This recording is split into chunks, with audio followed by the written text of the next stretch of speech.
Bien, Alejo, ya estamos con Richard Charamelo, uno de los directores de ANCAP. Estaremos hablando de varios temas de actualidad, obviamente también lo que se está viviendo a nivel internacional y cómo esto puede llegar a afectar o no a nuestro país. Gracias por acompañarnos, Richard. No, muchas gracias, Paula, Alejo, por la invitación y bueno, para evacuar las dudas que consideren pertinentes. Estamos ante una situación a nivel internacional muy compleja, un conflicto entre Ucrania y Rusia, lo que está generando algunos temas vinculados al precio del petróleo, ¿no? Estamos hablando de que se llegó a un pico que no se llegaba desde el año 2014 y esto de repente uno piensa cómo puede llegar a afectar a nuestro país y si se traslada el día de mañana en un aumento del precio del combustible.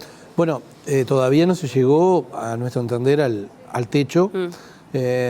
Todo hacía pensar que iba a subir y creo que si se desata la guerra podemos tener realmente consecuencias peores, porque bueno, ahí creo que puede llegar a tener una suba que no es la lógica, la adecuada. De todas maneras, en este último año subió muchísimo. Me acuerdo que nosotros en julio del 20 estaba en 40 y algo de dólares la referencia y hoy está arriba de los 92. Esperemos que la guerra no se dé, no solamente por la suba del petróleo, pero bueno, lamentablemente si eso se da, lo vamos a sufrir acá. ¿Y cómo es que se trabaja para poder de alguna forma amortiguar desde Uruguay este tipo de situaciones que, bueno, generan obviamente cambios radicales en lo que son los precios a nivel internacional? ¿Cómo se trabaja para que esto no impacte de forma drástica en el consumidor final? Bueno, no hay mucho para hacer. Podemos nosotros trabajar en lo que nos compete, que no es en el precio, y el precio del petróleo es una de las variables. No nos olvidemos que este gobierno instauró los PPI, los precios de paridad de importación, y trató de que todo el mundo supiera de qué se componía realmente el petróleo, la refinación y el por qué cuando uno va a echar combustible a una estación de servicio, que sepa todo la cadena, lo que hay, los costos que tiene.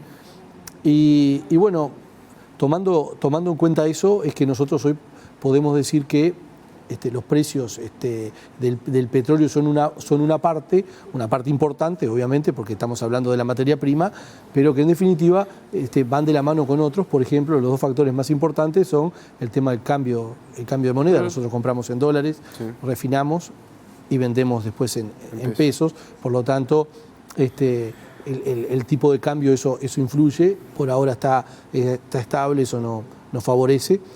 El tema del petróleo no lo vamos a poder solucionar, pero venimos ya desde hace un tiempo, y no nos olvidemos que debido a ganancias extraordinarias que hemos tenido por la venta de energía, de Fuloy a UTE, claro, que a su vez UTE vende a Brasil energía, nosotros tenemos ganancias extraordinarias que han permitido que, si bien el PPI nos marcaba que el precio tendría que valer un poco más, el gobierno ha decidido, y creo que con buena lógica, aguantar para ver, con ese colchón que ANCAP generó, es decir, no trasladar ese precio directamente al consumidor. Pero la realidad es que valdría un poco más, ¿no? ¿Y cuál es la posibilidad de que ANCAP siga haciendo esa diferencia? ¿Es algo que se mantiene o es algo que se puede terminar? No es algo que se mantiene, y de hecho el gobierno, algo ya subió el mes pasado, que hizo una suba que no es la totalidad, no es la que correspondía, pero en definitiva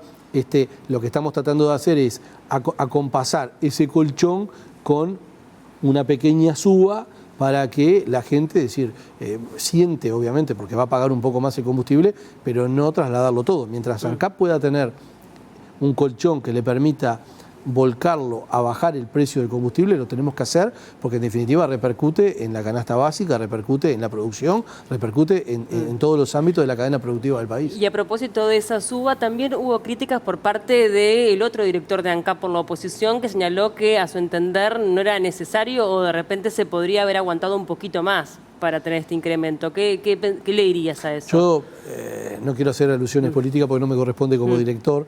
Lo que sí digo es que, por un lado, la oposición ha manifestado que tendríamos que haber subido, y por otro lado el director de la oposición dice que no. Entonces es muy difícil. Lo que hemos hecho es tratar justamente de transparentar los números, de que la gente sepa lo que costaría si aplicáramos a rajatabla el PPI, y hemos logrado, por una ganancia extraordinaria que no siempre se da y que hoy por hoy eso se está cortando, queda poco resto en la caja, con eso vamos a ir tirando y vamos a tratar de que, si se mantienen en estos números, tenemos para un tiempo más, pero no podemos predecir lo que va a pasar porque esto es muy variable, y no nos olvidemos que cuando el petróleo, el combustible que hoy estamos echando en las estaciones de servicio, fue comprado, el proceso empezó 3 meses atrás, claro, o 4. Entonces, por lo tanto, tenés ahí, es decir, no es automático. Hay tenés un margen para poder manejarlo. Que con esos márgenes hemos jugado porque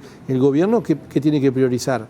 Tiene que priorizar que la gente pague lo menos posible. Claro. ¿Por qué? Porque así como subió porque la guerra o porque las noticias de que se podía dar una guerra empezaron a levantar el precio, podía haber pasado la inversa, ¿no? Es decir, que bajara y nosotros con ese colchón haber aguantado la suba y que la gente no haber tocado los combustibles hacia arriba, sino hacia abajo. De hecho, esta fórmula del PPI lo que va a hacer es que en el momento que bajen los combustibles, de a poquito va a bajar, porque es una parte importante la que, dentro de la fórmula, la que toca el precio del barril de petróleo. Bueno, se ha dado que en estos año y medio, o desde que inició este gobierno, ha sido hacia arriba toda la suba, nunca bajó, pero bueno, en algún momento va a bajar y vamos a tener la posibilidad de tener combustibles acordes donde el gobierno de turno, el que sea, porque esto vino por lo menos la idea de este gobierno en este periodo, y ojalá que se mantenga para adelante, es que los gobiernos no hagan caja en base a los combustibles. Es decir,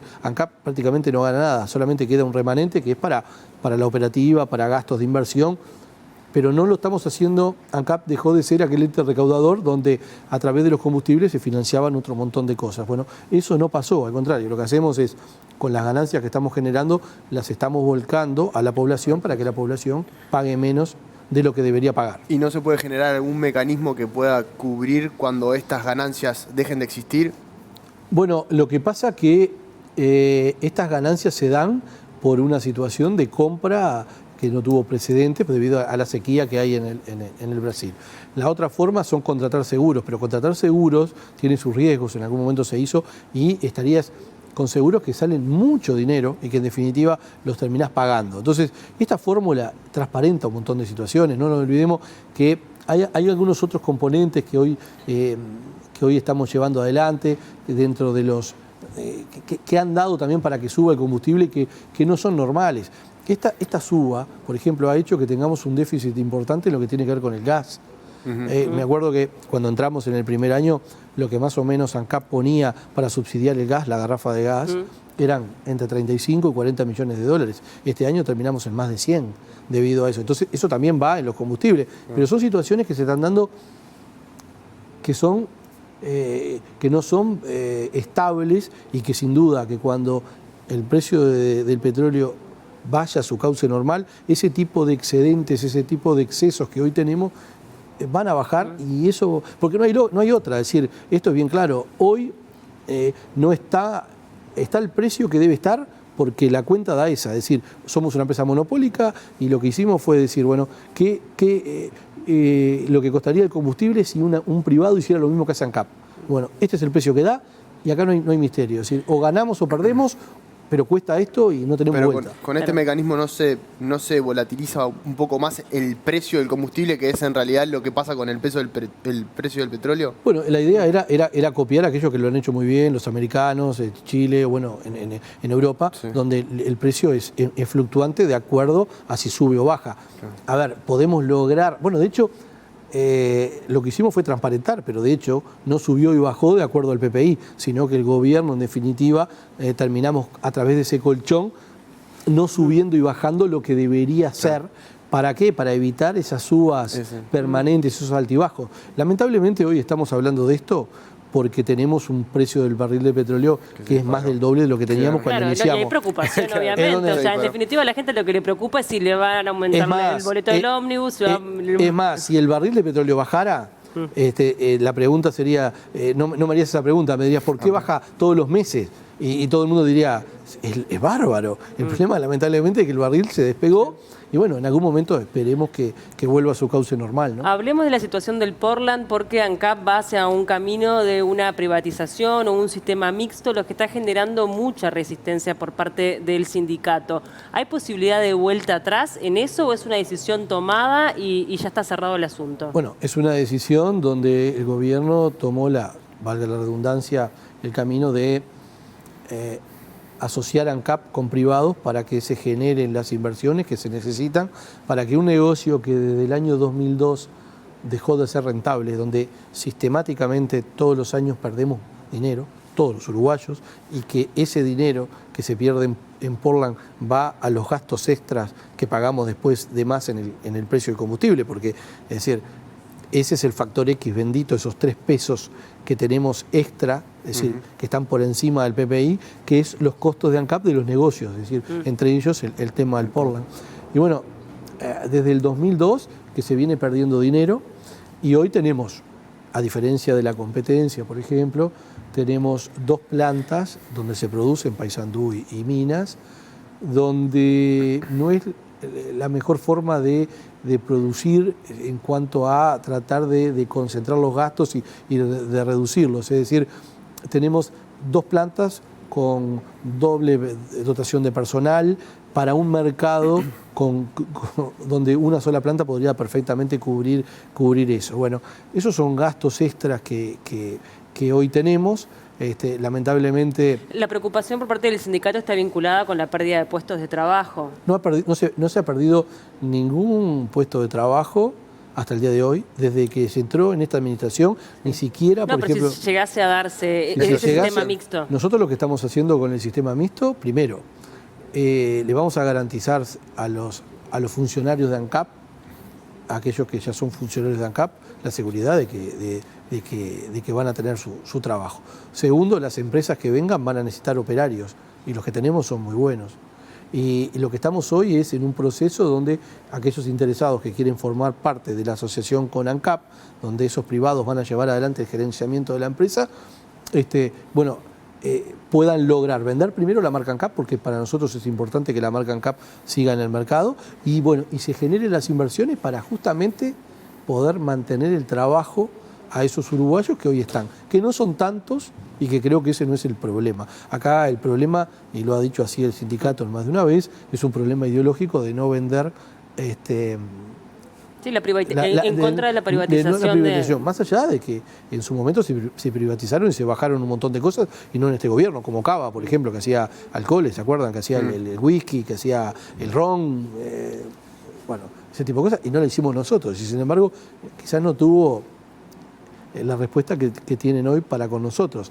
Nosotros lo que queremos es que la ciudadanía tenga mejores servicios, que mantenga el Portland, que no sea una caja negra donde por un lado se pierde plata para que después la gente lo pague con el combustible, donde los que tienen trabajo lo mantengan, pero donde sea un operador privado el que lo haga, porque eso genera mejores posibilidades para el negocio. Porque además, no nos olvidemos que tenemos 3 empresas privadas que están trabajando muy bien, que hicieron inversiones importantes, que tienen tecnología de última generación, donde esa competencia generó que se bajara sustancialmente el precio del Portland y por lo tanto ANCAP, al no reconvertirse, al tener problemas estructurales importantes, al tener dotaciones que son mayores de las que se necesitan, y en fin, un montón de temas que tiene una empresa pública que es diferente a una empresa privada, hacen que hoy no tengamos posibilidad de competir. Por algo hace 20 años. Que las medidas sindicales que tomen van a ser en vano.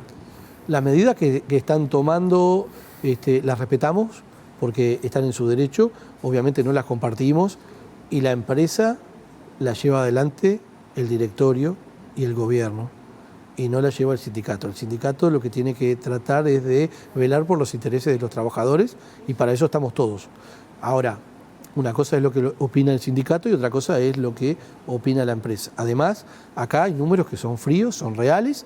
ANCAP pierde mucho dinero, y además, hoy por hoy, habría que hacer inversiones muy importantes con un resultado que no sabemos si, por lo menos, hacerlo desde una empresa pública valdría la pena. Es decir, este es un negocio en el cual ANCAP pierde dinero y nosotros lo que queremos es que ese dinero que hoy se pierde lo dejemos de perder para que podamos tener mejores precios de combustibles y dar servicios de calidad. Pero por ahí va el tema. Lo que haga el sindicato es un tema del sindicato y las consecuencias por lo que origine el sindicato son temas de ellos también, ¿no? En los últimos tiempos hubo un cruce de acusaciones, también pasó con la refinería de La Teja. ¿Cómo calificaría la relación con el sindicato hoy? El problema es muy simple. Nosotros tenemos relación con el sindicato porque de hecho vamos a las reuniones en la DINATRA, o tanto bipartitas entre ellos y nosotros, como las que hemos tenido en la DINATRA. El problema es que acá hay un tema que excede a ANCAP o al relacionamiento entre la empresa y los trabajadores, que es una disputa electoral por el sí o por el no, donde justamente FANCAP es el brazo ejecutor y el que fomentó el tema de la campaña o uno de los brazos fundamentales, y creo que acá hay otros temas que van por encima del relacionamiento que tiene que haber entre una empresa y sus trabajadores. Entonces es muy difícil embarcados en una campaña, a mi entender, o con factores que son ajenos a la empresa, ponernos de acuerdo en este momento. Yo creo que después del 27, independientemente del resultado, creo que vamos a tener toda la posibilidad de hablar puntualmente de los temas de la empresa, que es lo que me parece más importante, ¿no? Pero las medidas son exclusivamente políticas, ¿no tiene que ver con lo que pasa dentro de la empresa? Yo creo que las medidas han sido exageradas, han sido demasiado exageradas para la realidad, ¿no? Es decir, desde el año 73 que no terminábamos con la refinería parada, en la época de la dictadura. Y si tú me decís, ¿por qué? No se despidió ningún trabajador, simplemente porque no se está de acuerdo con lo que se lleva adelante la empresa.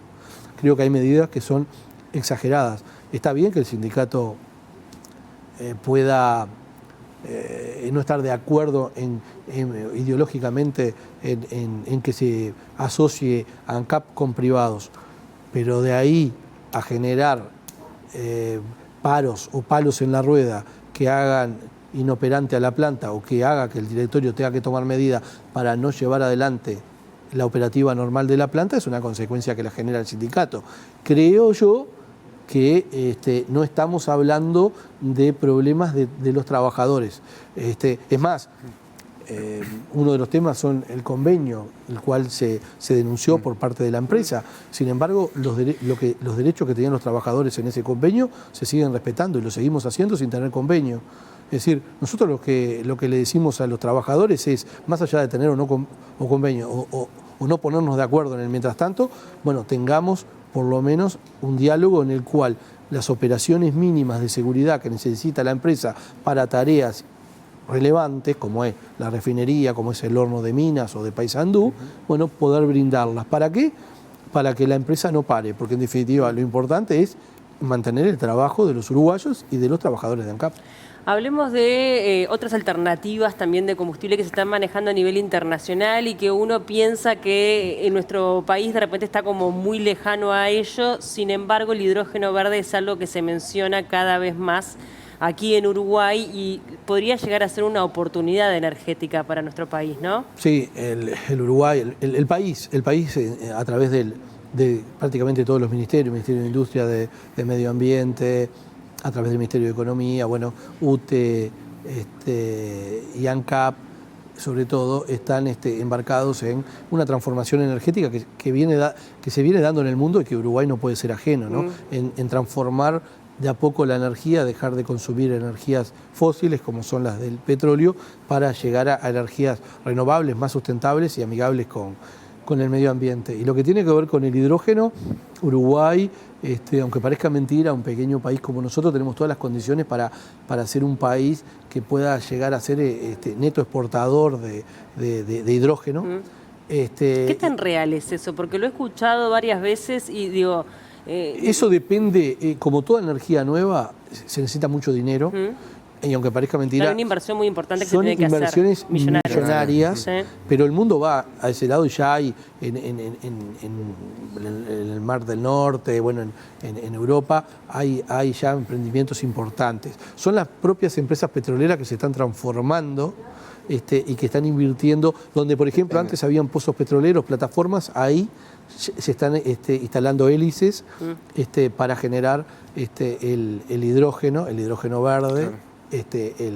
para después bueno, transportarlo y que Europa consuma. Hay una estimación de que lo que necesita Europa para el 2040 no lo va a poder producir Europa mismo, por lo tanto se van a necesitar de otros países. Lo mismo pasa en Japón. El hidrógeno verde se utilizaría para lo que es transporte de carga, ¿no? Lo más pesado. Bueno, es lo primero, transporte de carga, puede ser barcos, pero yo creo que eso va a ser masivo en algún momento, pero sí para el transporte de carga. De hecho, ya hay un plan piloto, un proyecto que arrancó para la zona maderera de Uruguay, donde ya empiezan algunos camiones con combustible de hidrógeno, no verde, porque es el hidrógeno que se elabora a través del petróleo en la refinería, pero sí va a ser el comienzo de lo que nosotros queremos en el offshore, que es en el mar. De hecho, Uruguay, a través del Ministerio de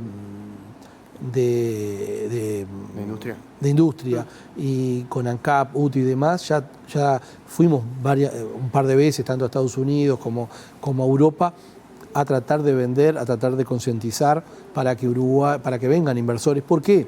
Porque Uruguay, debido a los vientos que tiene durante todo el año y debido al mar, a la profundidad, a la estabilidad de esos recursos, hacen que podíamos ser un país de los mejores en el mundo para justamente producirlo. Yo creo que de a poco, a medida que el mundo empieza a tomar conciencia, que ya hay empresas, nosotros tuvimos, por ejemplo, visitando Amazon, empresas importantes, ya hay una conciencia, sobre todo de la gente joven, de los gerentes jóvenes, en tratar de no trabajar en empresas que contaminen, de apuntar, de invertir en lo verde. Y creo que más temprano que tarde nosotros podemos llegar a concretar inversiones que van a ser de a poco, paulatina, ¿no? Ecológica, sin lugar a dudas, pero también es una necesidad económica, ¿no? Porque también lo cierto es que las exigencias para las importaciones y exportaciones cada vez también van a estar más limitadas en ese sentido, ¿no? En cómo se producen las cosas. El mundo va para ese lado, obviamente que tenemos petróleo para rato, porque no es fácil cambiar la matriz energética,